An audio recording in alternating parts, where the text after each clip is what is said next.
Thank you so much, Dr. Saima. I'd like to take just 15 minutes. Let me have that pound of flesh at least. Okay, so this is going to be the brief layout of my talk. Very brief introduction. Classifications, most probably I'll skip. Rationale as well. Interpretation is important. And clinical cases is something I'm passionate about because these are the ones that I brought from InMol archives. So I'll try to show you as many as I can. NETs, as we all know, are basically neuroendocrine tumors that arise from cells in the endocrine and the central nervous system. They're very rare tumors, accounting for 0.5% of all cancers. And gastrointestinal tract is the most common location, is responsible for 2/3 of NETs, followed by lung. So this site-specific classification is basically summing up the same histopathological classification proposed by WHO. For GEP-NETs has two major categories: well-differentiated neuroendocrine tumors, which were traditionally referred to as carcinoid tumors in the tubular gastrointestinal tract, and pancreatic NETs. Poorly differentiated neuroendocrine carcinomas is the second major category. These are high-grade, rapidly progressive. They can also be classified as functioning or non-functioning, dependent on the hormones they secrete, and carcinoid syndrome is something that you commonly come across. So approach for suspected NET, first step obviously would be the execution of biochemical tests, including tumor markers, followed by localization of primary tumor, evaluation of the extent of the disease with conventional or molecular imaging. Second step should be histopathological confirmation, conventional imaging modalities like CT, MR, and somatostatin receptor scintigraphy with indium-111 octreotide. PET-CT is of course better as compared to regional conventional imaging with CT and MR, as it is able to screen the whole body in a single study. As compared to SRS, it is of course less time consuming with better resolution, and it also provides the possibility of quantification of tracer and is of course helpful in peptide receptor radionuclide therapy, planning, and response evaluation. So this is the rationale that I'm sure you all understand. I'm just going to go skip it. And there are 5 known subtypes of somatostatin receptors to which this complex binds. And the peptides that are used are TOC, NOC, and TATE. And DOTA, you need to understand, is the chelator. It's not the peptide. And the radionuclide is gallium-68. So these are the guidelines that were most recently published in 2017 in the European Journal of Nuclear Medicine and Molecular Imaging. Here is a long list of tumors with high expression of SST receptors, and these include the gastroenteropancreatic tumors, sympathoadrenal system tumors, medullary thyroid carcinoma, small cell lung cancer, and meningioma. So the indications, as we all know, are staging, restaging, determination of the SST receptor status to help select eligible patients for radionuclide therapy. This is what the normal biodistribution looks like on the image.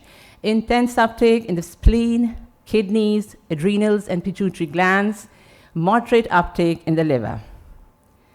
So what is pathological uptake then? Obviously, it's the focal tracer uptake that cannot be explained by physiological biodistribution or is higher than the background activity. Simple qualitative grading of uptake is as follows: mild is equal to blood pool, moderate is equal to the liver, and intense is clearly above liver. A semi-quantitative analysis includes parameters like SUV and the Krenning score. The commonest application for this score is to assess the eligibility for peptide receptor radionuclide therapy, usually with a score higher than 2, means greater uptake than the liver.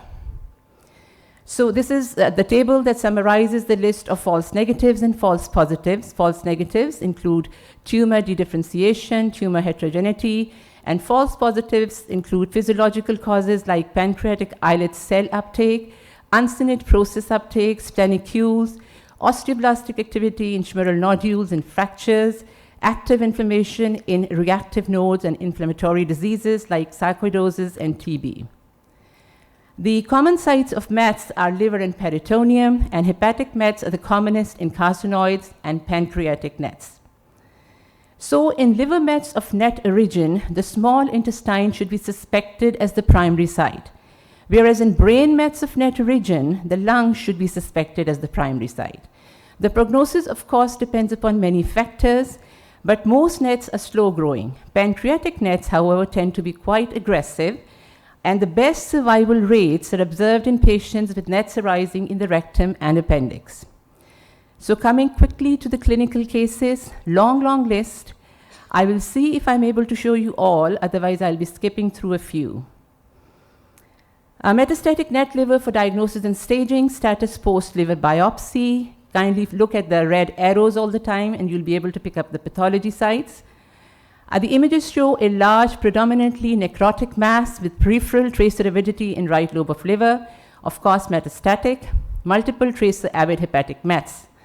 And there's a tracer avid lesion in a small bowel loop, which is likely to be terminal ileum, shown by the red arrow, and possible primary site, tracer avid mesenteric deposit, in close proximity to the gut lesion, shown by the white arrow. So the ileal net, particularly the terminal ileum, is the most common location for these neuroendocrine tumors, and the most frequent site is the small bowel, of course. And they typically present in advanced stages. They frequently metastasize early to the lymph nodes or to the distant organs. Case 2 of metastatic NET liver, again status post TrueCut biopsy of the liver, multiple tracer avid hepatic mets, tracer avid lesion in the jejunum, possible primary site. Look at the red arrows again. So there's another tracer avid subhepatic mesenteric deposit. I think this is a similar case, so I'll skip it.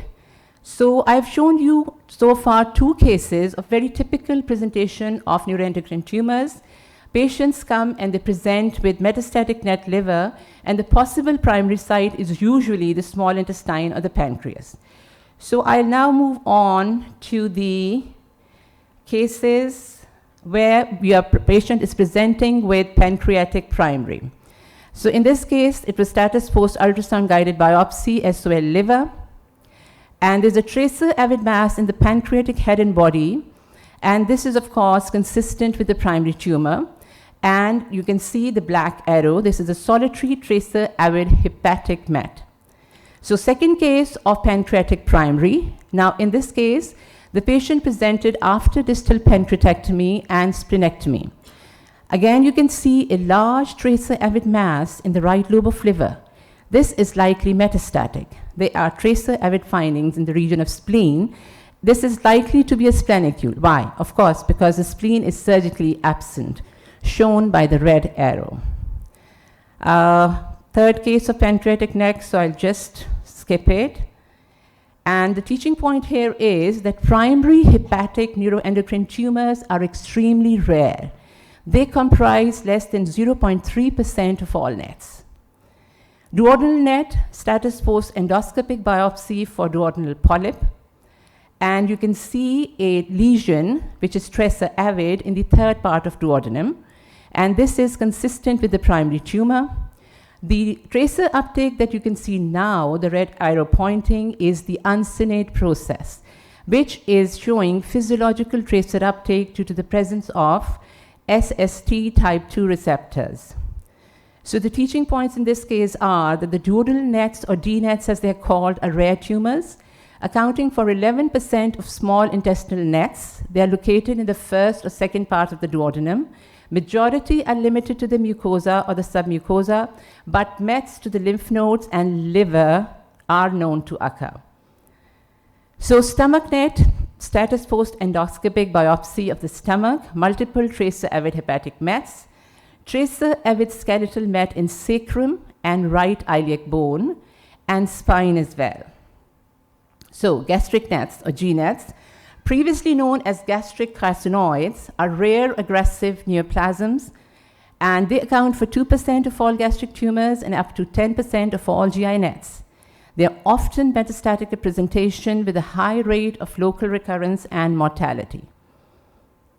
Okay, mesenteric NET for restaging. Now, status post mesenteric mass biopsy. Mesenteric mass in right lower abdomen, and this is consistent with residual recurrent tumor. There are multiple tracer avid hepatic mets. Now, primary mesenteric neuroendocrine tumors are very unusual, although secondary mesenteric involvement is common and reported as 40 to 80% and is mostly nodal. So coming to, this is almost the end of my cases. So this is lung NET, or as it is called, bronchial carcinoid, status post endobronchial biopsy. You can see in these images, there's a tracer avid mass in the right hilar region, and the white arrow is showing the collapsed right middle lobe. So the teaching points: bronchial carcinoid tumors represent the most indolent form of a spectrum of bronchopulmonary neuroendocrine tumors that includes small cell carcinoma of the lung as its most malignant member. They represent about 10% of all carcinoid tumors, and they account for 1 to 2% of all lung tumors. They are further divided into typical carcinoids, 90%, which are low grade, and atypical carcinoids, 10%, which are high grade, aggressive, and metastatic. Okay, so moving on to the tracer avidity of carcinoid tumors. Now, typical carcinoids show a higher uptake of gallium DOTA NOC, but atypical carcinoids have less DOTA NOC avidity, but are FDG avid.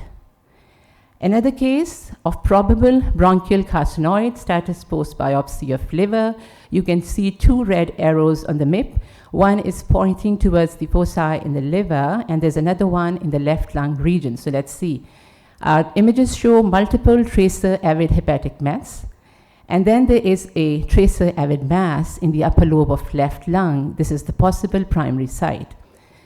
So this particular tumor does not appear to be a typical carcinoid, as only 5% metastasize, and that's usually to regional lymph nodes. This is most probably an atypical carcinoid, as distant mets are seen in 20% of the cases, usually to the liver, which we have seen in this particular case. 5 more minutes. Okay, so medullary CA thyroid, status post total thyroidectomy. You see tracer avid mesenteric lymph nodes in the bilateral neck, in the left supraclav region, in the right prevascular region, and there are tracer non-avid nodules in bilateral lungs. So neuroendocrine tumor from the thyroid cancer or the medullary thyroid cancer arises from the C cells, which secrete calcitonin, account for 1 to 2% of the thyroid cancers, and are mostly sporadic. Up to 75% have nodal mets, 10% have distant mets, and the common sites include the liver, bone, and lung.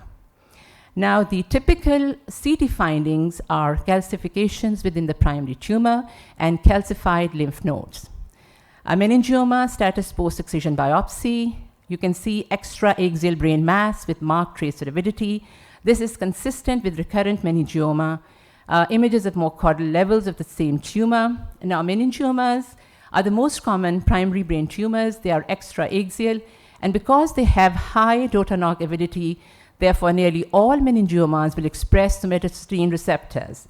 Indications for DOTA NOC PET-CT in meningiomas include diagnostic confirmation of equivocal lesions, surgical planning, delineation of radiotherapy target volumes, post-treatment surveillance to differentiate tumor progression from post-treatment effects. And this is, I think, my last case of a bilateral pheochromocytoma for diagnosis of malignant nature. It was a 10-year-old male with bilateral pheochromocytoma diagnosed on recent CT and clinical findings. That is hypertensive encephalopathy and elevated 24 hours urinary VMA. Now, the images show a tracer avid mass with marked tracer avidity involving the left adrenal gland. There's another tracer avid mass with marked tracer avidity in the right adrenal gland. So this is a case of tracer avid mass lesions in bilateral adrenals. Approximately 30% of pediatric pheochromocytomas are bilateral. These lesions are less likely to be malignant as they do not appear to fulfill the criteria for malignancy, including loco-regional invasion and distant mets. Now, this 10% rule you're all familiar with. This case I'm going to skip, and I'll just go simply to the teaching points in pheochromocytomas, which are very important, because approximately 10% of pheochromocytomas and 35% of the extra-adrenal pheochromocytomas are malignant. And mind you, only the presence of mets defines malignancy. And bones are the most frequent site of METs, followed by lungs, lymph nodes, and liver. So the take-home messages are neuroendocrine tumors are rare, but they are very heterogeneous and they can arise anywhere in the body. Gallium-68 PET-CT is an excellent imaging modality in the management of neuroendocrine tumor patients. Sensitivity and specificity for primary tumor localization, stage modification, therapy planning, and monitoring is more than 90%. Thank you.